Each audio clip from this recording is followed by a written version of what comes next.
നോക്കൂ, നിങ്ങൾ ഈ പൈസ വാങ്ങി ഞങ്ങളുടെ ഇഷ്ടത്തിന് ഞങ്ങളുടെ ഇഷ്ടത്തിന് പഠിപ്പിക്കുക എന്നുള്ളത് നിങ്ങളെ തന്നെ വിശ്വസിപ്പിക്കാൻ കഴിയുമെങ്കിൽ വിശ്വസിപ്പിച്ചോളൂ. ഞാൻ വിശ്വസിക്കുന്നില്ല. ആത്യന്തികമായി വിദ്യാഭ്യാസ നയം നടപ്പാക്കുക എന്നുള്ളതാണല്ലോ. അപ്പോൾ എന്താണോ RSS ഉദ്ദേശിക്കുന്നത് അതാണ് കൊണ്ടുവരിക എന്നുള്ള കാര്യത്തിൽ സംശയമില്ല. അതേ PM ശ്രീ, അതേ സ്മൃതി, പുതിയ ക്യാപ്റ്റൻ സതീശൻ. എന്തൊരു ആവേശമായിരുന്നു അല്ലേ?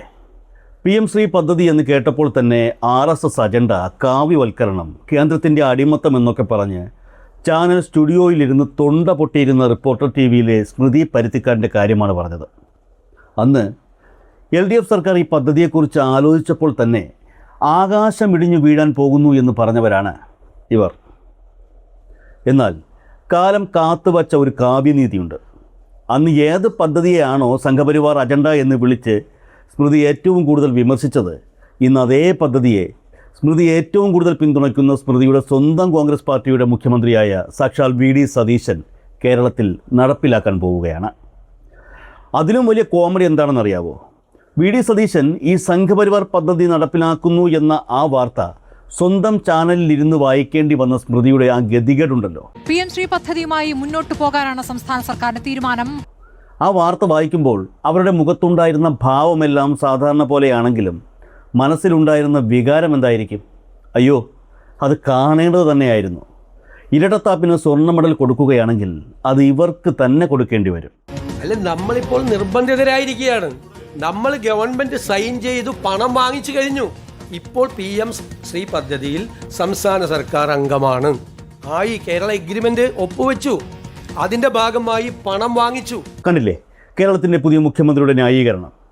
എന്താണ് സതീശൻ പറയുന്നത്? ഞങ്ങൾക്കിതിൽ താല്പര്യമില്ല, പക്ഷേ LDF സർക്കാർ മുൻപ് ഒപ്പിട്ട് പോയി, അതുകൊണ്ട് ഞങ്ങൾ നിർബന്ധിതരായി നടപ്പിലാക്കുകയാണ് എന്ന്.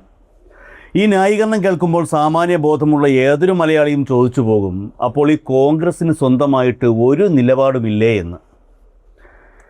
LDF സർക്കാർ കൊണ്ടുവന്ന ലൈഫ് മിഷനും K-ഫോണും ഉൾപ്പെടെയുള്ള സകല ജനപ്രിയ പദ്ധതികളും അധികാരത്തിൽ വന്നയുടനെ അട്ടിമറിച്ചവരാണ് ഈ UDFകാർ.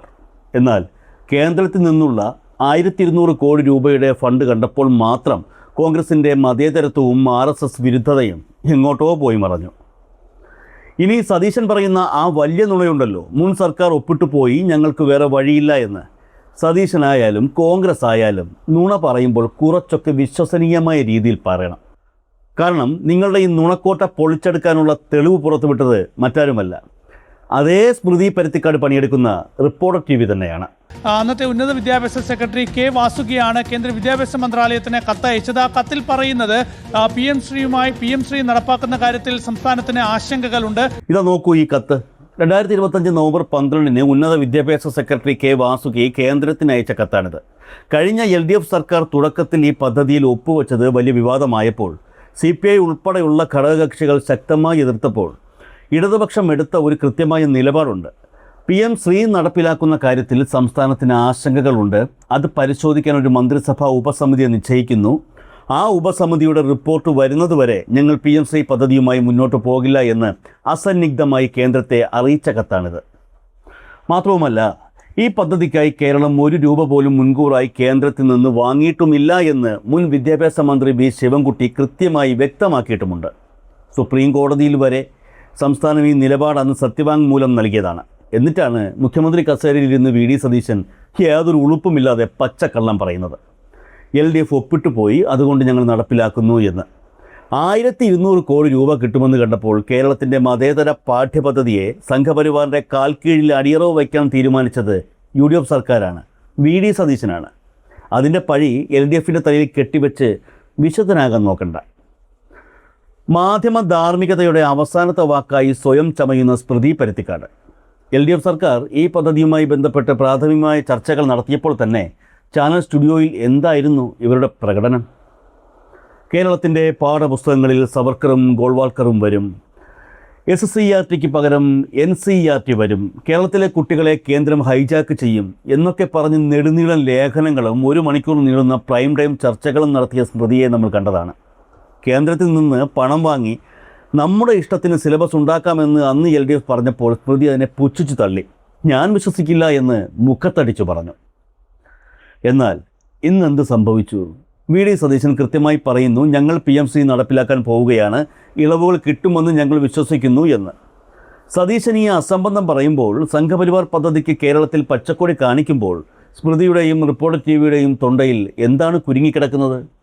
എന്തുകൊണ്ട് അന്ന് ഡോക്ടർ അരുൺകുമാറിനോട് ചൂടായതുപോലെ ഇന്ന് സതീശനോട് സ്മൃതിക്ക് ചൂടാകാൻ കഴിയുന്നില്ല?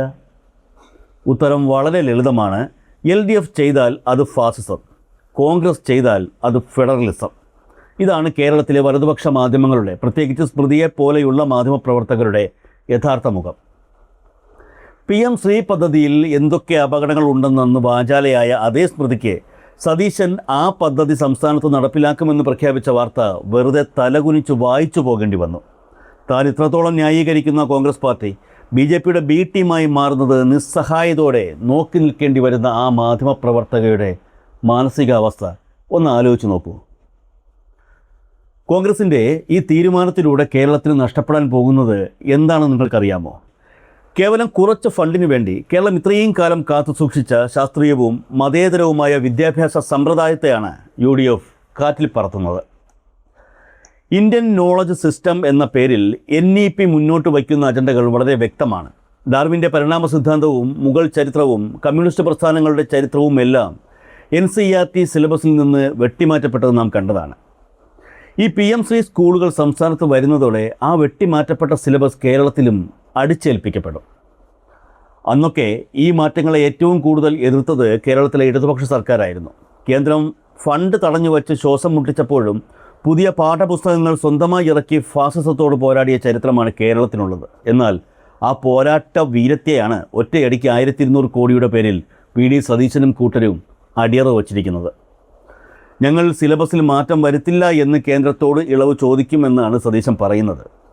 അമിത്ഷായും നരേന്ദ്രമോദിയും ഭരിക്കുന്ന കേന്ദ്രത്തിൽ പോയി VD സതീശൻ ഇളവ് ചോദിച്ചാൽ അവർ അപ്പോൾ തന്നെ സതീശന് പൂമാലയിട്ട് സ്വീകരിച്ച് ഇളവുകൾ നൽകുമല്ലോ അല്ലേ? കേന്ദ്ര സർക്കാരിൻ്റെ പണം വാങ്ങിയാൽ അവർ പറയുന്ന താളത്തിന് തുള്ളേണ്ടി വരുമെന്ന് അന്ന് സ്മൃതി പറഞ്ഞത് ഇന്ന് സതീശനോട് പറയാൻ കേരളത്തിലെ കോൺഗ്രസ് നേതാക്കൾക്കോ മാധ്യമങ്ങൾക്കോ ധൈര്യമില്ല. രാഹുൽ ഗാന്ധി ഡൽഹിയിൽ BJPക്കെതിരെ പോരാടുമ്പോൾ കേരളത്തിലെ കോൺഗ്രസ് മുഖ്യമന്ത്രി BJPയുടെ വിദ്യാഭ്യാസ അജണ്ടകൾക്ക് പട്ടുപരവതാനി വിരിക്കുകയാണ്. ഇനി കൂടുതലൊന്നും പറയാനില്ല. തങ്ങളുടെ നിലപാടില്ലായ്മയും കാപട്യവും കേരള ജനത തിരിച്ചറിഞ്ഞു കഴിഞ്ഞു എന്ന് VD സതീശനും സ്മൃതി പരുത്തിക്കാടും മനസ്സിലാക്കുന്നത് നല്ലതാണ്. നിങ്ങൾ ഇന്ന് എന്ത് ന്യായീകരണം നിരത്തിയാലും പഴയ വീഡിയോകളും തെളിവുകളും ഈ ഇൻ്റർനെറ്റ് ലോകത്ത് ഭദ്രമായി തന്നെയുണ്ട്. അതുകൊണ്ട് PM ശ്രീ പദ്ധതി എന്താണെന്നും അത് നടപ്പിലാക്കിയാൽ കേരളത്തിൽ എന്ത് സംഭവിക്കുമെന്നും സതീശൻ്റെ ഈ തീരുമാനത്തിലെ വർഗീയ അപകടം എന്താണെന്നും എന്നേക്കാൾ നന്നായി സ്മൃതി പരുത്തിക്കാട് തന്നെ പറഞ്ഞു വച്ചിട്ടുണ്ട്. സതീശനും കോൺഗ്രസ്സുകാരും പിന്നെ സതീശൻ്റെ വാഴ്ത്തുപാട്ടുകാരായ മാധ്യമങ്ങളും ഈ വീഡിയോ മുഴുവനായും ഇരുന്ന് കാണണം. പ്രത്യേകിച്ച് സ്മൃതി പരുത്തിക്കാട് തീർച്ചയായും ഈ വീഡിയോ കാണണം. ഇത് കണ്ടിട്ടെങ്കിലും ആർക്കെങ്കിലും ഉളുപ്പുണ്ടാവുമോ എന്ന് നമുക്ക് നോക്കാം. നിങ്ങൾ എന്തിനാണ് 2020 മുതൽ വലിയ ലേഖനങ്ങൾ എഴുതിയത്? നിങ്ങൾ എന്തിനാണ് പ്രമേയം പാസ്സാക്കിയത്? അതാണ് ചോദ്യം. അതാണ് CPI ചോദിക്കുന്നത്. ബോധ്യപ്പെടുത്തിയാൽ മതിയല്ലേ? പറഞ്ഞത് NEPയെ വിശാലമായ രാഷ്ട്രീയത്തിൽ, വിശാലമായ തത്വത്തിൽ അതിനകത്ത് അപകടകരമായ ഒട്ടേറെ കണ്ടന്റുകളുണ്ട്. അതിലൊന്ന് ഇൻഡിജിനിയസ് നോളജ് സിസ്റ്റം എന്ന് പറയുന്ന, ഇന്ത്യൻ നോളജ് സിസ്റ്റം എന്ന് പറയുന്ന ഇന്ത്യൻ പാരമ്പര്യ പഠന സമ്പ്രദായ രീതി നടപ്പിൽ കൊണ്ടുവരണം എന്നുള്ളതാണ്. പക്ഷേ കേരളത്തിൽ SCERT വരുമ്പോൾ അവിടെ പഠിപ്പിക്കാൻ പോകുന്നത് എന്തായിരിക്കും? ശ്രീനാരായണ ഗുരു, ചട്ടമ്പി സ്വാമി, വാഗ്ഭടാനന്ദനായിരിക്കും. നോക്കൂ, നിങ്ങൾ ഈ പൈസ വാങ്ങി ഞങ്ങളുടെ ഇഷ്ടത്തിന് പഠിപ്പിക്കുക എന്നുള്ളത് നിങ്ങൾക്ക് നിങ്ങളെ തന്നെ വിശ്വസിപ്പിക്കാൻ കഴിയുമെങ്കിൽ വിശ്വസിപ്പിച്ചോളൂ. ഞാൻ വിശ്വസിക്കുന്നില്ല. അപ്പോൾ എന്താണോ RSS ഉദ്ദേശിക്കുന്നത് അതാണ് കൊണ്ടുവരിക എന്നുള്ള കാര്യത്തിൽ സംശയമില്ല. അതിനകത്ത് ഒരു തർക്കമില്ല. പക്ഷേ ആ സംസ്ഥാനത്തിന്റെ പേര് ഉത്തർപ്രദേശ് എന്നോ ഗുജറാത്ത് എന്നോ ആവണം, കേരളം എന്നാവില്ല. ശരി, കേരളത്തിൽ പ്രത്യേക സംവിധാനമായി നടപ്പാക്കാൻ കഴിയും. ഒന്നാമത്തെ കാര്യം നിങ്ങൾ മനസ്സിലാക്കേണ്ടത്, പിണറായി വിജയൻ തന്നെ പോയി ബിനോയ് വിശ്വത്തോട് പറഞ്ഞത് നമുക്ക് വേറെ വഴിയില്ല എന്നാണ്. ആദ്യം മനസ്സിലാക്കുക, വേറെ വഴിയില്ലെന്നേ.